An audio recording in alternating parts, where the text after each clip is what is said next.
خرافية. بكل هالقرص والله فلافل ما بترحم.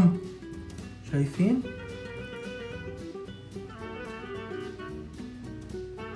تعالوا شوفوا المكونات.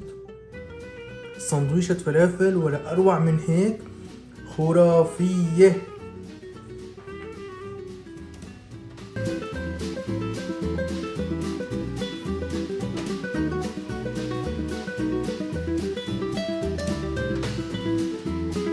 مرحبا فيكم يا أحلى عالم بكل المجرة. كيفكم؟ بتمنى إن شاء الله تكونوا بألف خير انتو وكل عائلتكم. حبايب قلبي، اليوم رح نعمل مع بعض أكلة الكل بيحبها، أكلة خرافية بكل مقاييس الكلمة، بكل مقاييس المعنى. أغلب الأشخاص طلبها مني، طلبتوها كتير مني. اليوم رح نعمل مع بعض الفلافل السورية. أطيب فلافل ممكن تعملوها على طريقتي أنا، أطيب فلافل صدقوني، وبأنجح طريقة وبمكوناتها كتير بسيطة. والفلافل السورية تقوليها بين قوسين سندويشة فلافل منغنغة، ولا ذكريات عن كل الشعب السوري. كل مين طلع برات سوريا له عنده ذكريات مع سندويشة الفلافل. مكوناتها مثل ما قلت لكم بسيطة، ما رح طول عليكم. إذا أنت أول مرة بتتابع الفيديو، أول مرة بتتابعني، اشترك بالقناة، حط لايك، تابع الفيديوهات، شوف الفيديوهات. وهلا خلونا نشوف طريقة تحضيرها وشنو رح نعمل. حبايب قلبي، أنا هون عندي حمص منقوع مسبق ناقعه، عندي كيلو هون حمص. نقعته قبل بليلة، وهلا مثل ما شايفين قدامي، مثل ما كنتم شايفين عفوا، كل حباية الحمص نافشة كبرانة. نقعته قبل بليلة وهلا بدي اطحنه. شو رح احط مع المكونات، شو بدي احط مع الحمص، تابعوا معي الفيديو كيف رح انا اطحنه، وشو بدي احط مع الحمص، كيف رح نشكل قرص الفلافل، شو مكونات الفلافل. طبعا لكل شيف له طريقته، لكل شيف بيحط جواته الحمص، بس انا رح اعملكم اياه على الطريقة السورية الاصلية. تابعوا معي حبايب قلبي. قبل ما ابلش بطحن الحمص، قبل ما نبلش بهي المرحلة، رح نعمل مع بعض هذا صوص الطحينة اللي بنحط جوات السندويشة وتكون السندويشة منغنغة. هذا الصوص عرفتوه، صوص الطحينة اللي بحطوه بالمحلات، خطير جدا، رائع.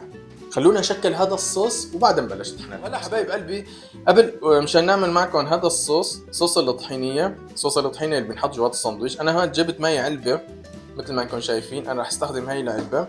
اول مرحلة رح احطها، بدي شكلها قدامكم. بدي احط لبن اول اشي، ما بتوقع بدي هاي. بدي احط لبن اللي هو اليوغورت الزبادي. وهلا بعد ما حطيت ضفت عليه اول شي اللبن، رح ضيف عليه تقريبا معلقتين كبار طحينة.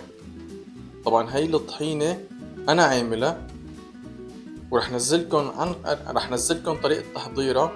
طحينة فاخرة ممتازة ولا أطيب من هيك، طريقتها جدا سهلة الطحينة. وهلا بعد ما حطيت الطحينة رح أجيب عصرة ليمونة ونعصرها فوقها.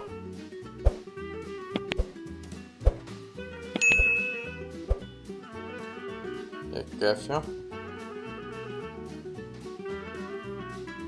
وهلا بعد ما حطيت الطحينة واللبن والليمون رح ضيف عليهم رشة ملح.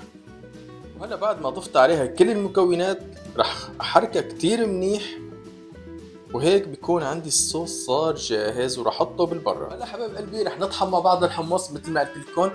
تعالوا لعندي وشوفوا شو رح احط مكونات. عندي هذا الكيلو مثل ما قلت لكم، كيلو الحمص المنقوع، صفيته من المي. بدي احط عليه بقدونس مثل ما انكم شايفين. طبعا انا حطيت عشوائي، فيكم انتم تقللوا، فيكم انتم تكتروا، انتم برجع الشيء اختياري. وراح احط عليه نعناع، حب ورق نعناع. طبعا هذا كله مع الطحن، انا راح اطحنه معه. في اشخاص بيستغنوا عن هالنعناع والبقدونس، بطحنوا بس الحمص. انا لا، بفضل اذا رح تاكلوا فلافل طيبة اعملوا مثل ما انا عم بعملها. نصيحة، عندي هون بقدونس، عندي نعناع، وعندي هون تقريبا نص بصلة طبعا لا تكتروا، لا تزودوا البصل لانه بيسود على القلي، لا تكتروا بصل مشان انه بيسود. انا عندي هون نص بصلة صغيرة، وعندي هون سنين توم. هي مكوناتها. رح احط كل هالمكونات، رح احطهم مع الحمص ورح اطحن كل الكمية. بشوفكم بعد ما اطحن حبايب قلبي. بعد ما طحنت الحمص، بعد ما طحنت الحمص مع المكونات اللي شفتوها، قربوا لعندي شوفوا. مثل ما انكم شايفين حبايب قلبي، هي الكميات. طبعا انا ضل لسه طبعا مو كل الكمية هي. بالنسبة للبهارات راح احط لها كمون. بدي احط لها معلقة كبيرة تقريبا كمون، او معلقة ونص، معلش هي بالبقلة الكمون. وبدي احط لها معلقة صغيرة كزبرة. وبدي احط لها ملح طبعا عشان ما ننسى. طبعا الملح انتو بتدوقوها بعدين اذا ناقصة او لا.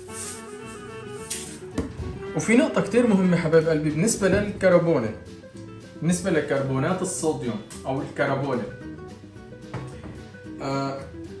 بهي المرحلة فيكم تحتفظوا فيها بالثلاجة. بمعنى قبل ما تحطوا الكربونة، انا حطيت البهارات، حطيت الكمون والكزبرة والملح. بهي المرحلة فيكم تفرزوها وتحطوها بالثلاجة. ايمت ما حبيتوا بتضايل معكم فترة طويلة، يعني بتمد معكم كتير وقت طويل. ووقت بدكم تقلوها بتحطوا لها كربونة. هلا انا بالنسبة لهي الكمية طبعا عندي اياها كمية كتيرة، ما راح اقليها هلا كلها، بدي فرز منها. ما راح احط الكربونة لكل هالكمية، بدي فرز منها. والكمية اللي بدي اقليها بدي احط كربونات الصوديوم. تابعوا معي الفيديو وشوفوا قد ايه راح احط كربونة. خليكم من حبايب قلبي. بعد ما انا خلصت عندي الكمية، فرزت اللي بدي فرزه وحطيته بالثلاجة. طبعا اهم شيء بتحطوه بعلبة او بكيس بس محكم الاغلاق، يعني لازم تسكروه كتير منيح، ما لازم يدخل له هواء. بتشيلوا الكمية مثل ما قلت لكم، تفرزوها. انا قربوا لعندي شوفوا شلون. انا هي الكمية اللي بدي اقليها، هي الكمية اللي بدي اقليها هلا قلي مباشر. بالنسبة للكربونة بدي اجيب معلقة شاي صغيرة، وبراس المعلقة مثل ما انكم شايفين، يعني تقريبا اقل من نص، ما في ربع معلقة مثل ما انكم شايفين. لكل هالكمية بدي ضيفها هيك كافية. وبدي ضيف طبعا بتكون عجينة عندي تقريبا، الحمص هو من نوع بيمتص المي، فكل ما نقص، كل ما شفتوه ناشف، كل ما شفتوه بحاجة لمي حطوا له مي، ما في عندكم اي مشكلة. انا رح اضيف له شوية مي،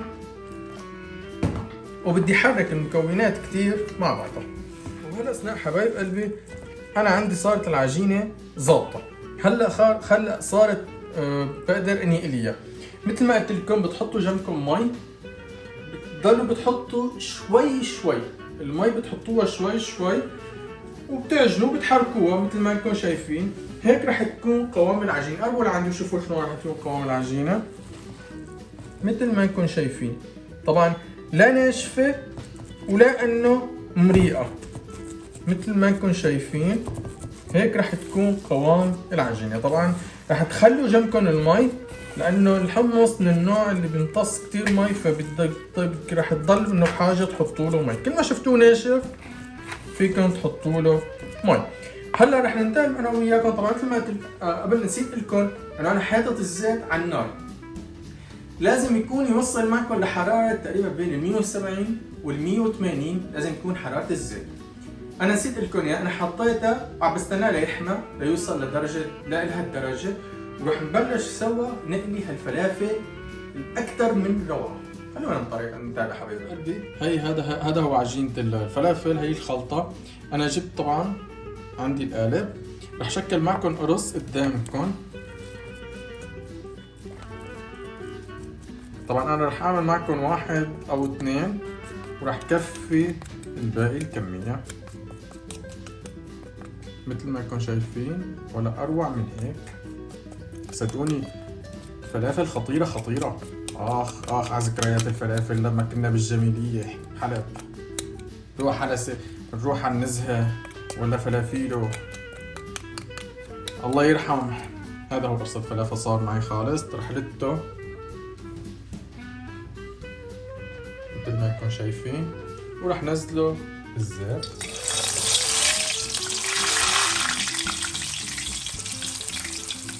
طبعا رح شكل معكم واحد ثاني حبايب قلبي بين الاول اللي يستوي عندي بالزيت، محطوط طبعا بالزيت. اكتبوا لي مين له ذكريات مع الفلافل؟ والله من الاكلات المفتخرة.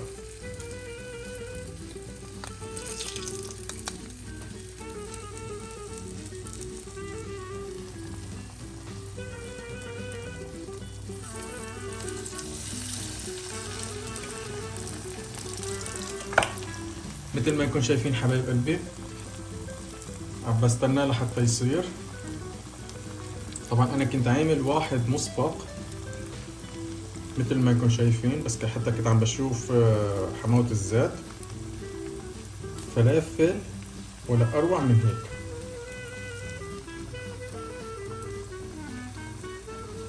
شايفين حبايب قلبي؟ فلافل خطيرة بكل معنى الكلمة. رح اعمل كل الكمية حبايب قلبي، رح اعمل كل الكمية وبشوفكم بعد مرحلة التقديم. هلا حبايب قلبي خلصت عندي كل الكمية. فلافل خطيرة خطيرة خطيرة بكل معنى الكلمة. تعالوا لعندي وشوفوا لي هالشوفة، قربوا لعندي شوفوا لي هالشوفة. فلافل ما بيرحم، والله ما بترحم. ليكوا ليكوا لها القرص، والله فلافل ما بترحم. شايفين؟ فلافل ما بترحم. اسمعوا لي الصوت مثل ما انكم شايفين. فلافل خطيرة. انا عندي عملت الكمية، سويت هلا هذا الصحن، سويت هذا الصحن مثل ما انتم شايفين. هذا الحمص بطحينة المسبحة. الحمص انا كمان عامله، انا سويته. راح احط لكم، انا عامله بفيديو مسبق، راح احط لكم اياه بصندوق الوصف كيف انا عملت المسبحة مثل ما انتم شايفين. وانا ما عاد اقدر استنى، رح نعمل سوا هالسندويشة الخطيرة خطيرة خطيرة. جيب هيك رغيف الخبز يا حبايب قلبي. انا ما عاد يطلع معي الحكي من منظر الفلافل. جبت رغيف الخبز. طبعا الفلافل بدون خضرة ما اسمها فلافل، ما بتزبط، ما اسمها فلافل. طبعا هاي الخضرة انتو شو بدكم بتحطوا جواتها. عندي هذا رغيف الخبز بدي احط له، يا عيني على سندويشة الفلافل، معلقة حمص ندهنها بالحمص. طبعا شكلتوا لي الوضع حبايب قلبي، دعموا لي حالكم، دعموا لي حالكم. بنجيب قرص الفلافل،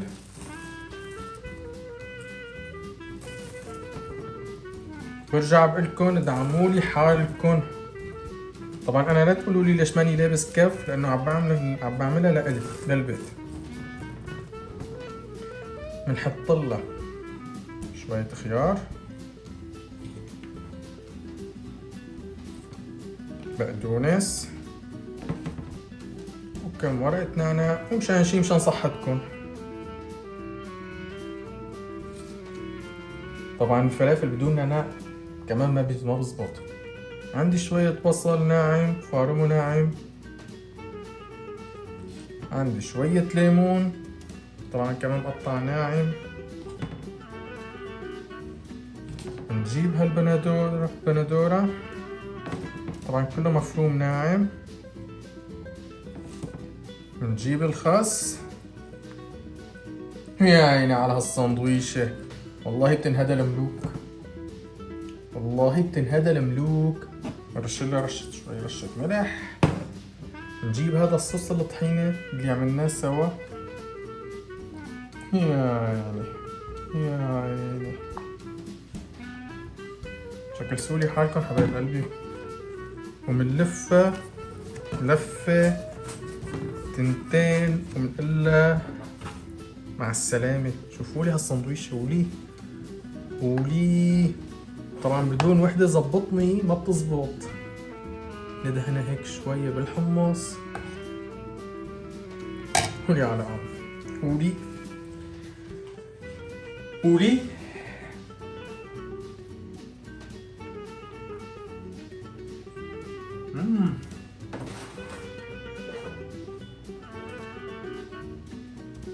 خرافية.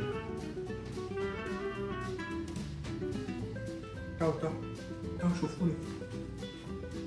شوفوا المكونات. سندويشة فلافل ولا أروع من هيك. خرافية.